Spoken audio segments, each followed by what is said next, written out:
Hello, and this is another tutorial from the Golden Ribbon. Today we're looking at the isometric box, the last of the perspective series that was created for Alex L. Now this doesn't mean that I'm not doing perspective tools again in Inkscape. Just means that this series for his request is over. This is the last section. This is the last tutorial for it, and we're ending with isometric. I've got my canvas, which is 1500 by 1500 pixels, and my colors to the right as usual. Also, I have this yellowish color at the bottom here. I know it's hard to see on your, maybe hard to see on your screens. That's what I'm using for the background for the tutorial for the canvas. And I've also put a border there so it's easier for you to see against the white. Okay, let's get right into it. To access the isometric grid, we're going to go to our document properties, and you can go to file menu, document properties, or you can hit Control Shift and D, and then you're going to go to the grids tab. Default will be on page, but you're going to go to the grids tab, and we're going to select axonometric grid. The first one you're going to see is rectangular grid, but make sure you click the drop box and go to axonometric. And if you don't know the meaning of that, that's okay. We're going to go into what this stuff actually means during the tutorial. And I'm going to click new. And when the new comes up, you'll see a series of guides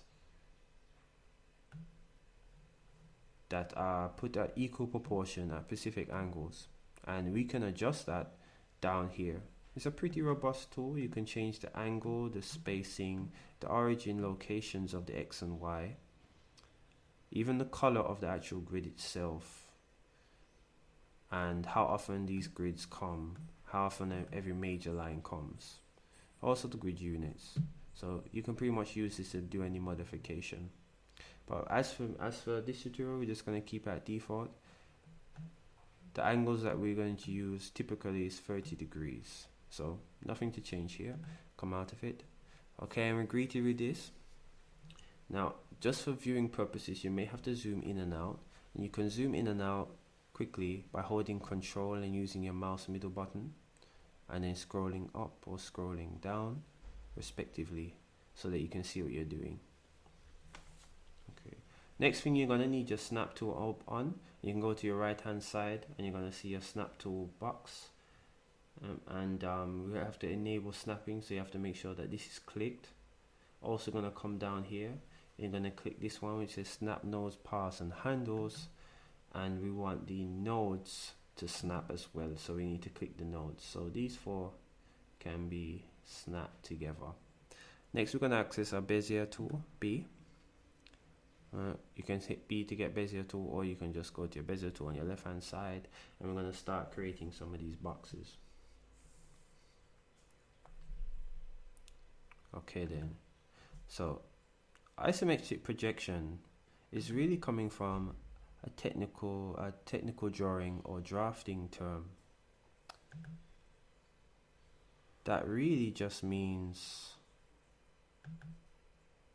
the projection of a 3D object, or a projection of an object with all dimensions, where the angles are usually, for the horizontal lines, 30 degrees. And for the vertical, they're usually complementary, and that means they're 90 degrees also.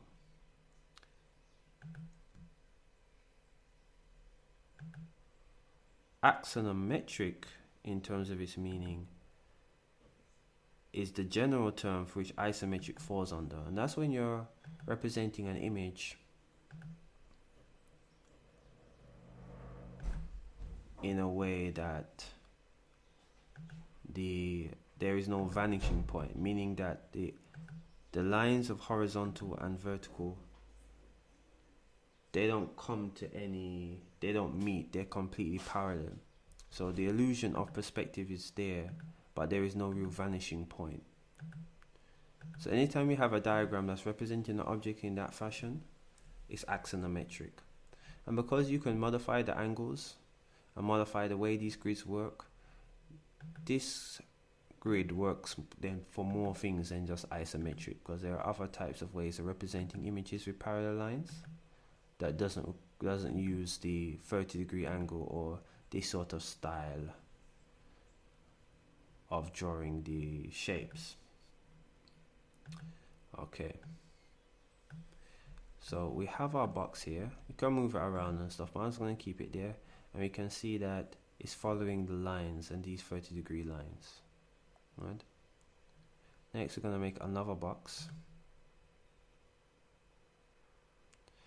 I want this box to extend a little bit out, so I'm going to stick it out here, bring it out further. I think this is okay. Circle. And let me start this again. Let's stretch this out here. Okay.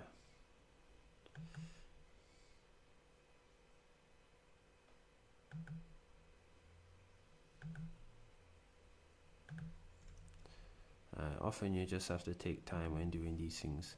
All these lines can be very confusing, so you just have to take your time to make sure that everything is matching. Okay. One sure way to make sure you're okay is to make sure that the same line that you're snapping to is the same line that you're intending for at the top.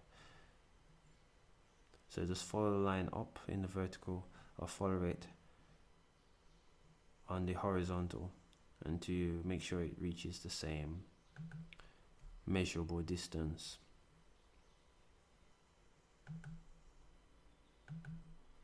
And don't worry, this sort of thing takes a little time getting used to, but you'll get used to it. Okay, look like we have our box. It's a bit broader than I first intentioned, but it should be okay. Should be okay. And I'm just going to snap this box here. Okay, now let's add some color to it now. Just for sake of adding color, we're not gonna go into the gradient side of things yet. Make the first one orange.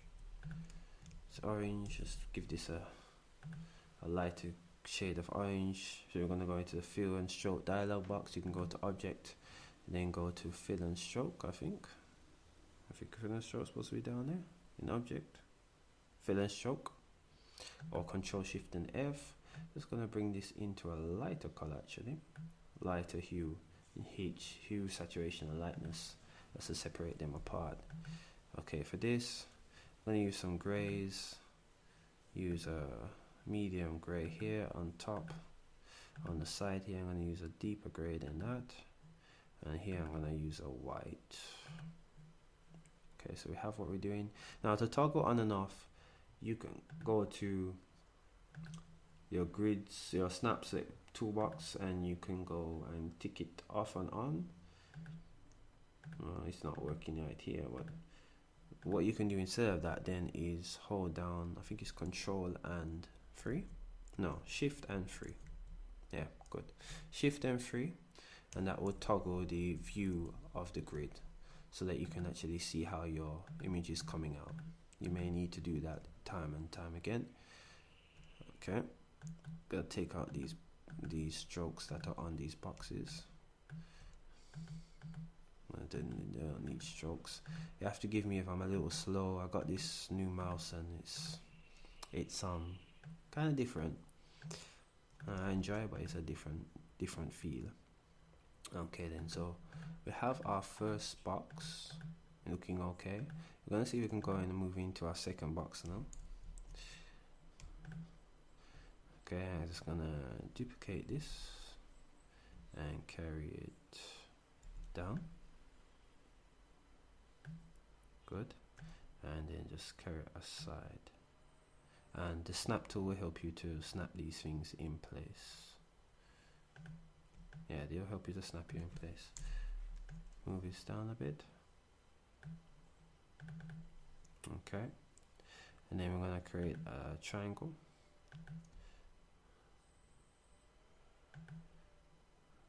Make it go a little further. Right. And that'll give you the 3D impression of the box here. Let's give this a different color so that we can differentiate them. You can better see what's happening. And give this the same color, hue, saturation and lightness, carry it down a tad. I don't know why it's not showing me the color. Let's try again. Oh, it's still not showing me. Telling me that it's transparent. Oh, I'm on stroke. My bad. Okay, bring this down slightly. Okay, I think we're moving okay. Let's toggle this on and off to see how it's looking. Okay, we're just gonna put this underneath this box here using these, and put this underneath here using these. Okay, so we're looking okay here. Alright, we're gonna create the other box on this side and go to the axonomic grid, hold control and scroll in so that I can get a better look at this thing. Alright then, so what we're gonna do then, click, I'm gonna create the second box here.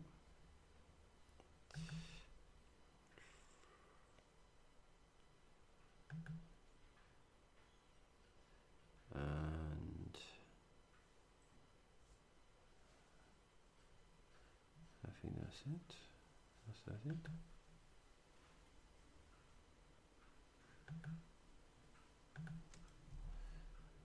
That the same length? Well, doesn't look like it. Let's see if we can play about with it a bit.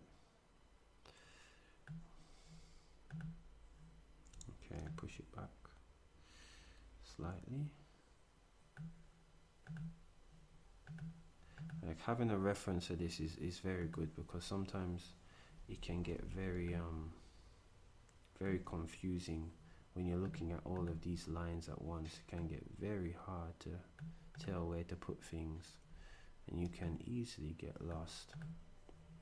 So doing it ahead of time or drawing it out is a good idea, definitely, when attempting to take this thing. I'm going to duplicate it, bring it down, and duplicate this now and bring it to the side, and simply just drop it underneath. Okay, so we have it.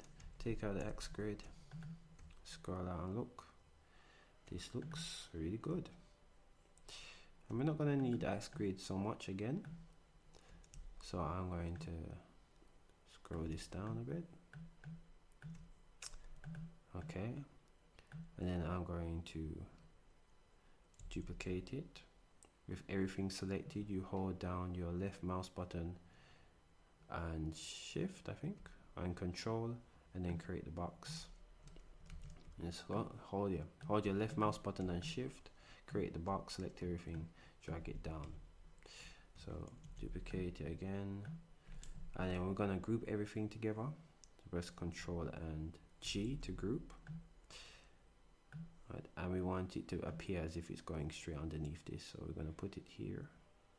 Alright, you notice that it's still snapping, and this can become a problem to you when you're ready to do your final alignments of everything. So in that case, you can just go down to the right hand side and select your enable snapping, and you can toggle that off.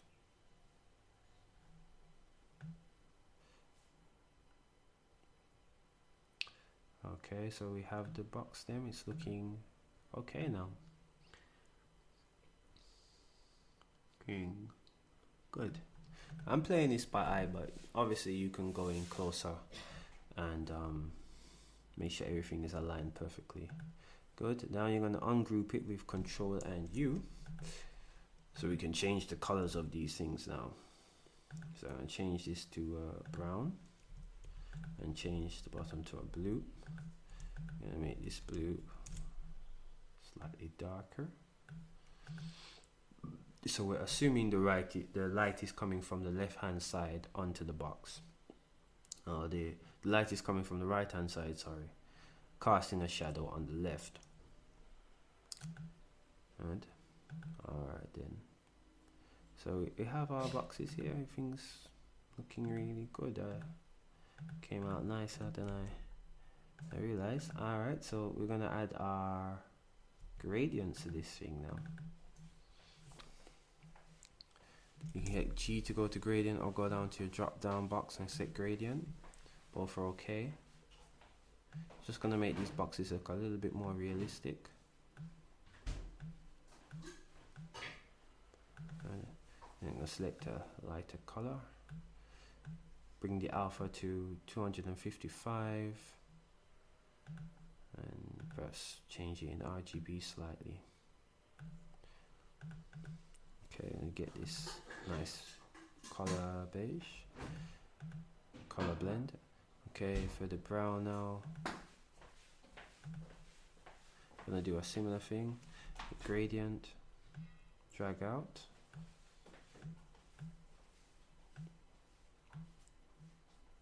Right. Give the brown a slight purple. Change the alpha to 255. And bring that to this side.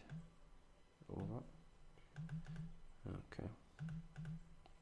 It's okay. Also with this now, with the beige, set G for the gradient. Bring this side over here. I'm gonna go to hue, saturation, and lightness. Make it a bit lighter. To get saturation a bit. Increase it up.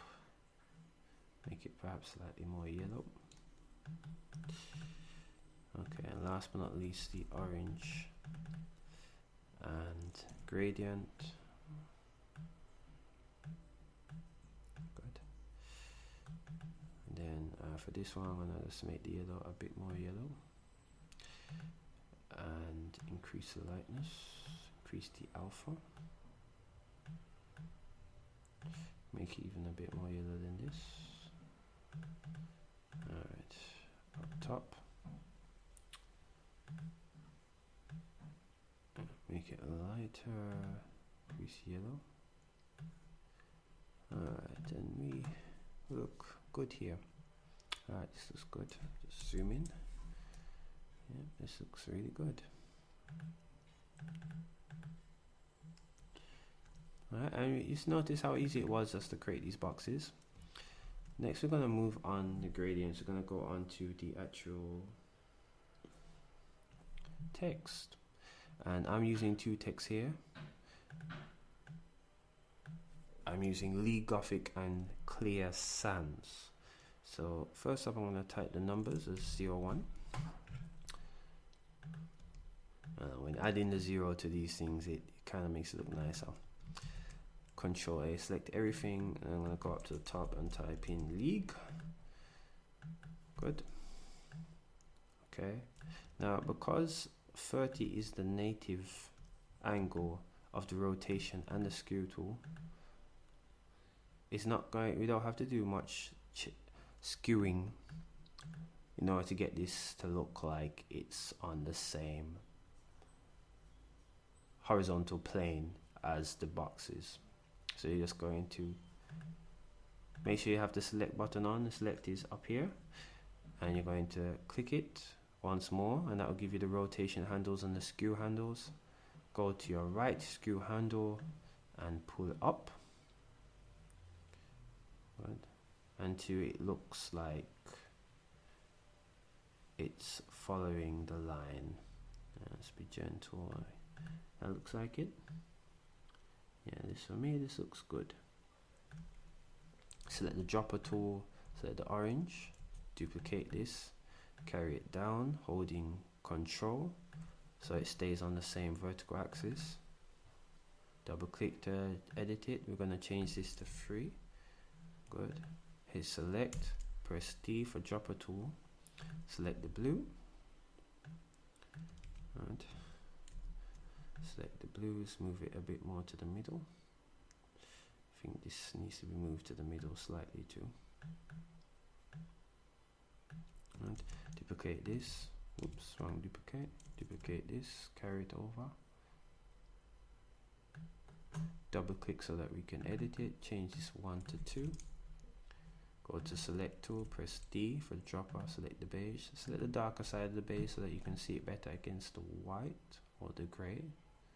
Center it as best you can, duplicate it, hold Control, drag down with your left mouse button, highlight this. After you double click it, change it to 4, use the dropper tool, select the blue. Oh, this should also select the brown. Okay, so we have this here. Now because this is already skewed in the angle, we're just going to duplicate this. Press D again to select an appropriate color. I'm going to use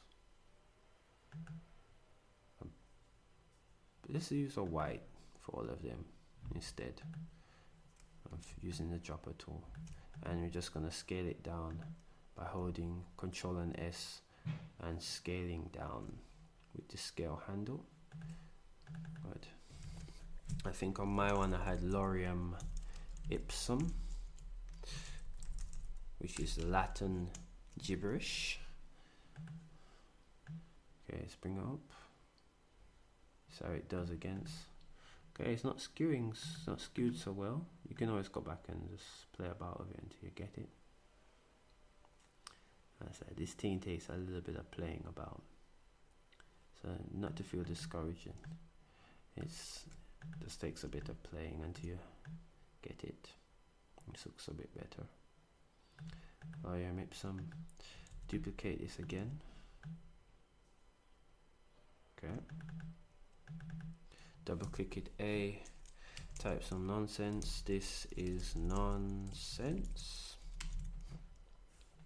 Good. Double click it. Control A to highlight everything. And I go to clear sans. And it's a bit big. Scale it down. And at this point you know that you can add any text to this, anything that you want to. You know, I'm just putting this there to have a place value for it, so this thing looks more complete. Okay, let's carry it down a bit.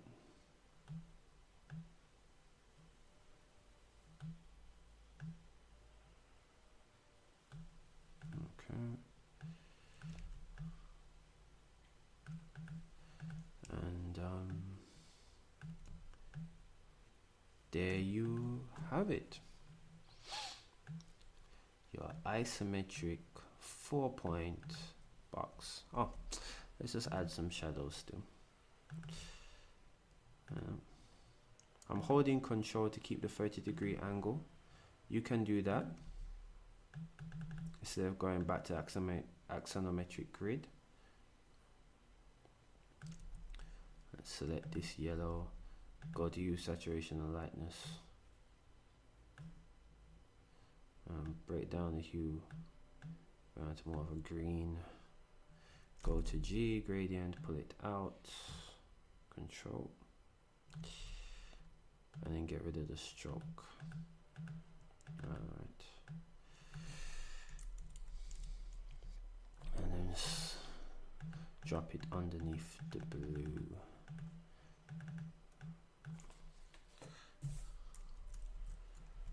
Underneath the blue, gradient's a little bit funky. That looks a bit better. And do it also for this too.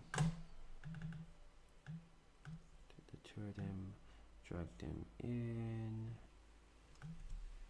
and drop them underneath. Pull the green a bit more. Doesn't look so deadly. Okay. And then, as for the sake of adding this, select this green. Can reduce the opacity a bit and put this underneath. Okay, this looks complete. Add my logo. Alright, so there you have it. Your isometric box. I hope this tutorial helped you.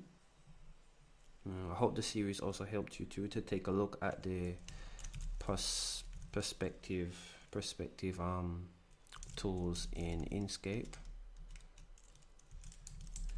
and how you can use them to get the desired effects. I mean, they're not as refined, but the functionality is there, and that's what counts.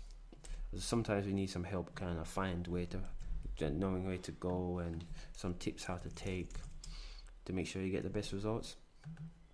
So I do hope these tutorials on perspective has helped you find that sweet spot for doing your own projects. And feel free to show me your projects that you've done with these tutorials. I'd love to see them. Again, if you need the fonts and the colors as well as the hexadecimal values, you can head over to the link that I'm going to provide in the video. There's no icons again this time around,